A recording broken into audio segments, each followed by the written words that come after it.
Good morning and welcome back to my channel, or if you're new here, my name is Suzanne, and as a Yorkshire lass, I can't possibly live on the edge of Yorkshire's rhubarb triangle and not have a rhubarb recipe from my garden on my channel. So, did you know that the rhubarb triangle is 9 square miles of West Yorkshire? It used to be 30 and once produced 90% of the world's winter forced rhubarb.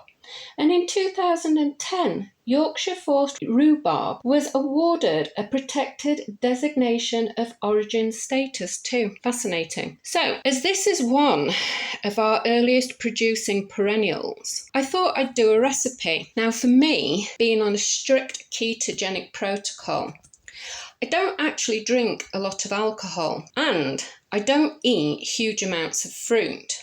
But I do use a lot of rhubarb because technically rhubarb isn't a fruit, it's a vegetable. And it's quite low in sugar. But the one thing that pairs seriously well with rhubarb is strawberries. So to that end, here I have got strawberry and rhubarb infused vodka. Now mine is done here, but I'm going to show you how to create this. So let's get started. Let me show you what you're going to need other than our jar. I'm about to filter mine out and I've got my bowl and I've got this handy dandy gadget because when you've got seriously damaged hands, trying to hold all this stuff, I mean, look at this. This is going to be quite heavy for me. But I also enlisted the help of my handy dandy son, Jed, who you might have seen in a previous video when we built a new no-dig garden bed. And he is going to do my peeling and chopping right here of the rhubarb. Because here's another tip for you. If you've ever eaten rhubarb and you get that grainy, drying out feeling on your teeth and in your mouth, then it's possible that you've got allergies to pollen and things. It's the oxalic acid that's in the peel. So peel your rhubarb and that should get rid of it because that's what I get. I'm allergic to everything, including pollen, tree pollens and things. And so I have to peel mine. The strawberries are what's giving this the amazing colour. So that's what's going to happen here. My son is here, look, chopping our rhubarb. He's chopped the strawberries. Now when it comes to amounts, what amounts do you need for this? Well, this is a 3-litre jar. I'm using 70 centilitres of vodka. You could, if you wanted to, use any kind of alcohol. For the amount of fruit, I have in this bowl 800 grams of strawberries and 800 grams of rhubarb, and then I've got 500 grams of sugar. I actually measured this out for you for this video, but usually I eyeball this. So what I do is I chop up the fruit that I've got because I'm using it from my garden or I've bought fruit. We're here in the UK and our strawberries aren't quite ready yet. This is May. Our strawberries in the UK out that we can go and pick are not going to be ready till June, possibly July, depending on what our weather decides to do for us. So the strawberries that I've got here are British, but they've been grown in a polytunnel probably. They're not amazing tasting, which is why I'm using more than I normally would. So with the sugar, I don't use as much sugar as some of you might like to. So for me, a handful is about 100 grams. As you'll see, I don't actually use all of the sugar that's in this bowl. But what you want to do is layer it. So you're going to put some of your fruit, some of your sugar, some of your fruit, some of your sugar. Keep going until you've got just enough room left that you can put your alcohol in. Remember, your fruit is going to float a little bit. You're going to need to be able to shake this so that your sugar can dissolve. So you need some headspace in this. Now, If you use, say, a seeded fruit, like when we do sloe gin, then that can sit, and it can sit for a long time, and usually the longer it sits, the better. However, with soft fruits like these, you only need to leave this a week, 2 weeks maximum, because as you can see here, this has already faded down. It's pulled everything out of here that it's going to. And so this is a really, really quick infusion. We don't need to leave this any longer than that. In fact, with raspberries and with this, once your sugar is dissolved, you could even take this out in a few days, especially if you're using frozen fruit, which you can do, because once you've defrosted that fruit, most of the juice is already out of it. And so you can bottle that up straight away. Now, one thing I am going to say about this is it does need to be filtered. A lot of your other fruits, you can put it through something like this and it's going to be fine.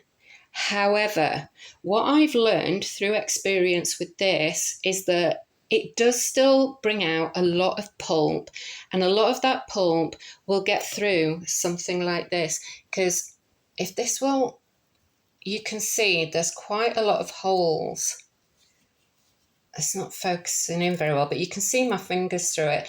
So whilst I'm using this for my initial filtering, either use something that is very, very tight knit, like a tea towel, or alternatively, I've got some organic coffee filters. And so I'm going to use one of these after I've filtered all my fruit out. This, when I'm done, can go straight into the compost pile because that's organic. And then you might wonder, what am I going to do with my fruit afterwards?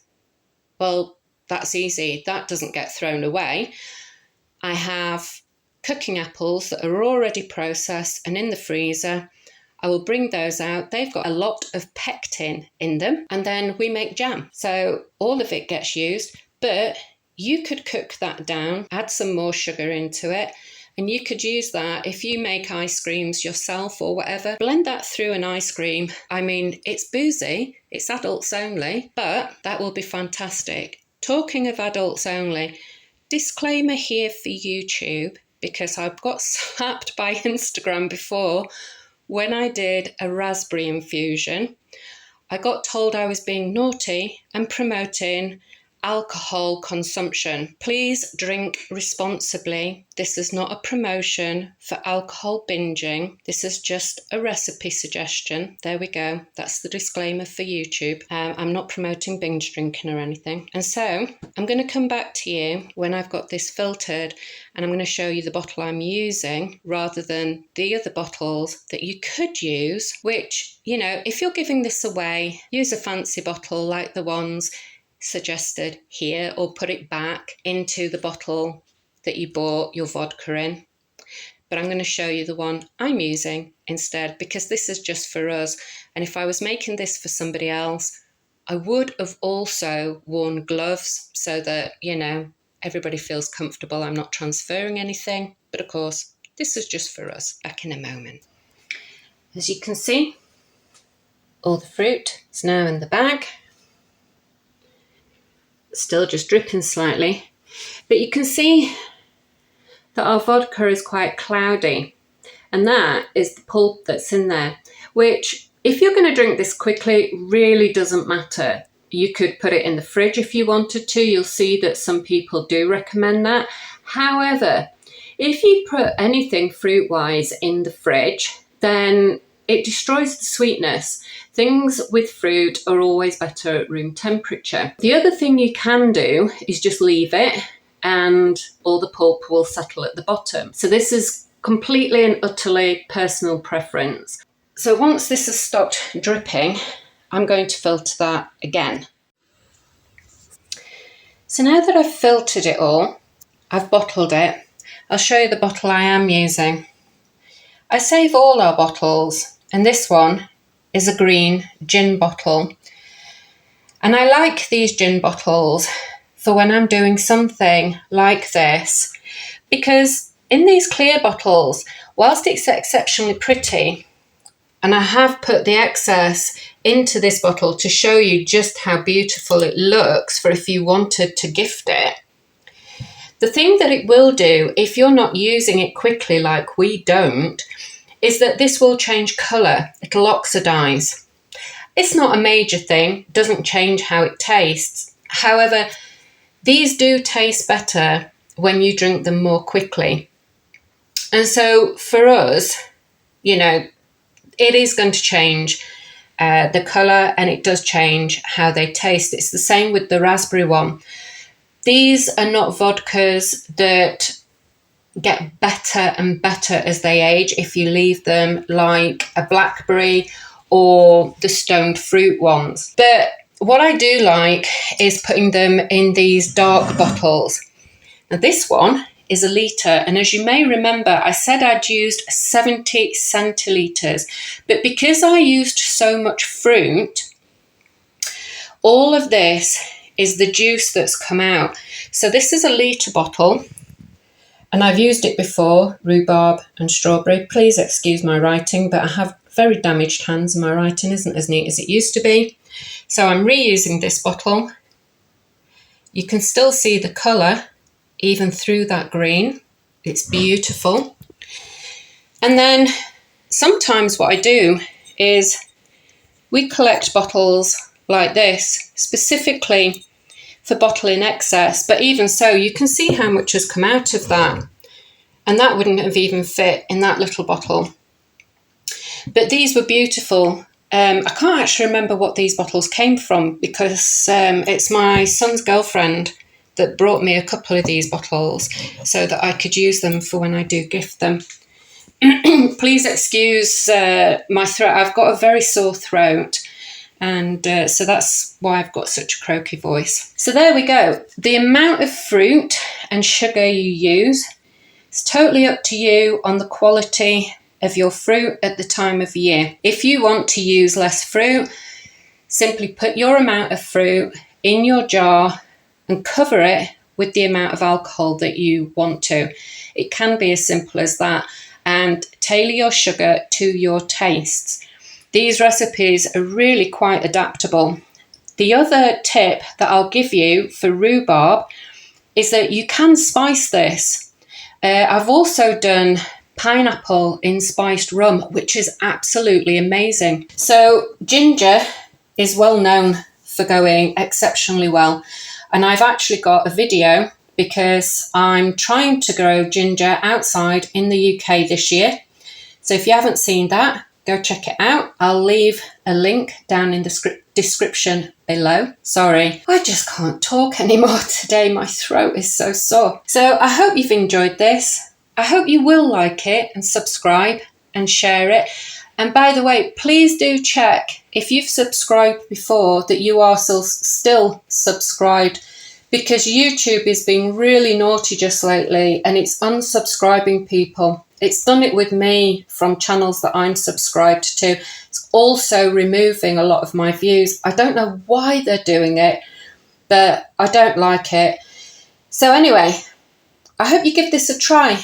And if you do other things, other infusions, drop them down below so people can see what you're doing. Thank you for watching and staying to the end, because that is much appreciated. It tells the algorithms that you want to watch what people are creating, and it will show you more of what we're creating. Bye for now.